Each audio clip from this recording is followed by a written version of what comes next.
ಉಪ್ಪಿನಂಗಡಿಯಲ್ಲಿ ನಡೆದ ಪ್ರಕರಣಕ್ಕೆ ಸಂಬಂಧಿಸಿ ಹೈಕೋರ್ಟ್ ನ್ಯಾಯಾಧೀಶರಿಂದ ತನಿಖೆಯಾಗಲಿ ಎಂದು ಎಸ್ಡಿಪಿಐ ಪಕ್ಷದ ರಾಜ್ಯಾಧ್ಯಕ್ಷ ಅಬ್ದುಲ್ ಮಜೀದ್ ಆಗ್ರಹಿಸಿದರು. ಸುದ್ದಿಗೋಷ್ಠಿ ನಡೆಸಿ ಮಾತನಾಡಿದ ಅವರು, ಉಪ್ಪಿನಂಗಡಿಯಲ್ಲಿ ನಡೆದ ದಾಳಿಯೊಂದರ ತನಿಖೆಯ ನೆಪದಲ್ಲಿ ಪಿಎಫ್ಐ ನಾಯಕರನ್ನ ಠಾಣೆಗೆ ಕರೆಸಿದ ಉಪ್ಪಿನಂಗಡಿ ಪೊಲೀಸರು ಮುಖಂಡರನ್ನ ಬಿಡುಗಡೆ ಮಾಡದೆ ಅಕ್ರಮವಾಗಿ ಠಾಣೆಯಲ್ಲಿ ಕೂಡಿ ಹಾಕಿದ್ರು. ಇದನ್ನು ಖಂಡಿಸಿ ಠಾಣೆಯ ಎದುರು ಬೆಳಗಿನಿಂದ ಸಂಜೆಯವರೆಗೆ ಶಾಂತಿಯುತ ಪ್ರತಿಭಟನೆ ನಡೆಸಲಾಗಿತ್ತು. ಆದರೆ ರಾತ್ರಿ ಹೊತ್ತು ಏಕಾಏಕಿ ಪೊಲೀಸರು ಅಮಾನವೀಯ ರೀತಿಯಲ್ಲಿ ಲಾಠಿ ಚಾರ್ಜ್ ಮಾಡಿ ಧರ್ಮಗುರು ಸೇರಿದಂತೆ ಹಲವರನ್ನ ಗಾಯಗೊಳಿಸಿದ್ದಲ್ಲದೆ ಕಾರ್ಯಕರ್ತರು ಮುಖಂಡರ ವಿರುದ್ಧ ಹಲ್ಲೆ, ಮಹಿಳಾ ಸಿಬ್ಬಂದಿ ಮೇಲೆ ಮಾನಭಂಗ ಯತ್ನ, ಚೂರಿ ಇರಿತ, ಠಾಣೆ ಮೇಲೆ ಕಲ್ಲು ತೂರಾಟದಂತಹ ಆರೋಪ ಮಾಡಿ ಪ್ರಕರಣ ದಾಖಲಿಸಲಾಗಿದೆ. ಪೊಲೀಸರು ಮಾಡಿದ ಸಂವಿಧಾನ ಬಾಹಿರ ಲಾಠಿ ಚಾರ್ಜ್ ತಪ್ಪನ್ನ ಮರೆಮಾಚಲು ಈ ರೀತಿಯ ಪ್ರಕರಣವನ್ನ ದಾಖಲಿಸಿರುವುದು ನೀಚತನದ ಪರಮಾವಧಿ ಎಂದು ಅವರು ಹೇಳಿದರು. ನಾಯಕರು ಕುಳಿತುಕೊಂಡಿರಬೇಕಾದ್ರೆ ಆ ಊರಿನ ಉಪ್ಪಿನಂಗಡಿಯ ಸಮುದಾಯದ ನಾಗರಿಕರು ಕುಳಿತುಕೊಂಡಿರ್ಬೇಕಾದ್ರೆ ನಿಮಗೆ ಕಾರ್ಯಕರ್ತರೊಂದಿಗೆ ಜಗಳ ಆಡುವಂಥ ಕೆಲಸ ಯಾಕೆ? ಏನು ಉದ್ದೇಶ ಇದು? ನೀವು ಯಾರ ಹತ್ರ ಮಾತಾಡಬೇಕು? ನೀವು ಡಿಸ್ಪರ್ಸ್ ಮಾಡೋದಿರಲಿ, ಬೇರೆ ಏನು ಮಾಡೋದಿರಲಿ, ನೀವು ಮಾಡಬೇಕಾಗಿದ್ದೇನು? ಒಬ್ಬ ಪೊಲೀಸ್ ಅಧಿಕಾರಿಗಳಾಗಿ ಜನಸ್ನೇಹಿ ಪೊಲೀಸ್ ವ್ಯವಸ್ಥೆ ನಿಮ್ಮ ಹತ್ರ ಇದ್ದರೆ ನೀವು ನಾಯಕರೊಂದಿಗೆ ಮಾತಾಡಬೇಕು. ಅಂದರೆ ಇನ್ನು ಇವ್ರಿಗೆ ಆರೋಪಿಗಳೇ ಆಗಿದ್ದರೆ ಕಳೆದ ರಾತ್ರಿ ಕರ್ಕೊಂಡು ಹೋಗಿ ಇವ್ರೇನು ಮಾಡಬೇಕಾಗಿದ್ದ ಕೆಲಸ ಏನು? ಬೆಳಿಗ್ಗೆ ಆಗೋದಕ್ಕಿಂತ ಮುಂಚೆ FIR ದಾಖಲಿಸಿ ಜೆಸಿಗೆ ಕಳಿಸ್ಬೇಕಿತ್ತು. ಯಾಕೆ ಸಂಜೆವರೆಗೆ ನೀವು ಇಟ್ಕೊಂಡ್ರಿ? ಏನಿದು? ಇದು ಸಂಪೂರ್ಣವಾಗಿ ಒಂದು ಬ್ಲಾಕ್ ಮೇಲ್ ತಂತ್ರ.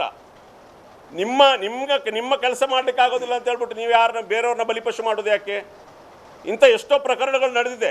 ಮಕ್ಕಳು ಯಾರೋ ಕ್ರೈಮ್ ಮಾಡಿದಾಗ ತಂದೆ ತಾಯಿಗಳನ್ನ ತಗೊಂಡೋಗಿ ಸ್ಟೇಷನಲ್ಲಿ ಇಡುವುದು. ಇದೇ ದಕ್ಷಿಣ ಕನ್ನಡದಲ್ಲಿ ನೀವು ನೋಡಿದಿರಿ. DC ಅವರ ಕಾಲು ಹಿಡಿತೀವಿ ಅಂತ ಹೇಳಿದ್ರು, ಪೊಲೀಸರನ್ನ ಕಾಲು ಮುರಿತೇವೆ ಅಂತ ಹೇಳಿದ್ರು, ಅವರ ಮೇಲೆ ಆ್ಯಕ್ಷನ್ ಇಲ್ಲ.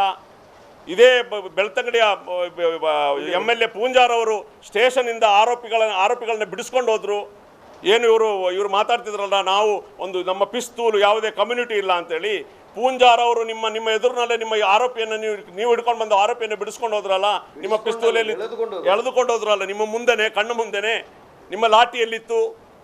ಅಂದರೆ ಭಾಳ ಸ್ಪಷ್ಟವಾಗಿ ದಕ್ಷಿಣ ಕನ್ನಡ ಪೊಲೀಸರು RSS ಮತ್ತು ಸಂಘ ಪರಿವಾರದ ಅಣತಿಯಂತೆ ನಡೀತಾ ಇದ್ದಾರೆ. ಮುಸ್ಲಿಂ ವಿರೋಧಿಗಳು ಇವರು. ಈ ಮುಸ್ಲಿಂ ವಿರೋಧವನ್ನು ನೀವು ಬಿಡಬೇಕು. ನೀವು ಸಮಾನವಾದ ನ್ಯಾಯ ಪಾಲಿಸೋದಾದರೆ ಈ ದಕ್ಷಿಣ ಕನ್ನಡದ ಒಂದು ತಿಂಗಳಿನಲ್ಲಿ ಪತ್ರಕರ್ತರು ಪ್ರಶ್ನೆ ಕೇಳಬೇಕು. ಎಷ್ಟು ಪ್ರಕರಣಗಳು ನಡೆದಿದೆ? ಮುಸಲ್ಮಾನ್ ಯುವಕರ ಮೇಲೆ ಎಷ್ಟು ತಲವಾರು ದಾಳಿಗಳು ನಡೆದಿದೆ? ಎಷ್ಟು ನಾಯಕರುಗಳನ್ನು ನೀವು ಬಂಧಿಸಿದಿರಿ? ಸ್ಟೇಷನಲ್ಲಿ ಯಾರನ್ನ ಕರ್ಕೊಂಡು ಹೋಗಿದ್ದೀರಿ ನೀವು? ಸಂಘ ಪರಿವಾರ ತ್ರಿಶೂಲ ದೀಕ್ಷೆ ಮಾಡಿದರು. ಎಷ್ಟು ಕಂಪ್ಲೇಂಟ್ ಆಯಿತು? ನೀವು ಯಾವ ನಾಯಕರುಗಳನ್ನು ಬಂಧಿಸಿದ್ರಿ? ಯಾವ ನಾಯಕರುಗಳನ್ನ ಸ್ಟೇಷನ್ ತಗೊಂಡೋದ್ರಿ? ಅದಕ್ಕೆ ತಾರತಮ್ಯ? ಮುಸಲ್ಮಾನರಾದ್ರೆ ಒಂದು ಕಾನೂನು, ಬೇರೆಯವರಾದ್ರೆ ಒಂದು ಕಾನೂನಾ ಇಲ್ಲಿ? ಸುದ್ದಿಗೋಷ್ಠಿಯಲ್ಲಿ ರಾಜ್ಯ ಪ್ರಧಾನ ಕಾರ್ಯದರ್ಶಿ ಅಫ್ಸರ್ ಕೊಡ್ಲಿಪೇಟೆ, ರಾಷ್ಟ್ರೀಯ ಕಾರ್ಯದರ್ಶಿಗಳಾದ ಅಲ್ಫಾನ್ಸೋ ಫ್ರಾಂಕೋ, ರಿಯಾಜ್ ಪರಂಗಿಪೇಟೆ, ರಾಜ್ಯ ಸಮಿತಿಯ ಸದಸ್ಯರಾದ ರಿಯಾಜ್ ಕಡಂಬು, ಜಿಲ್ಲಾ ಪ್ರಧಾನ ಕಾರ್ಯದರ್ಶಿ ಅನ್ವರ್ ಸಾದತ್ ಬಜತೂರು ಉಪಸ್ಥಿತರಿದ್ದರು. ಶರಸಾಲ್ಯನ್, V4 news, Mangaluru. The Ocean Pearl Inn.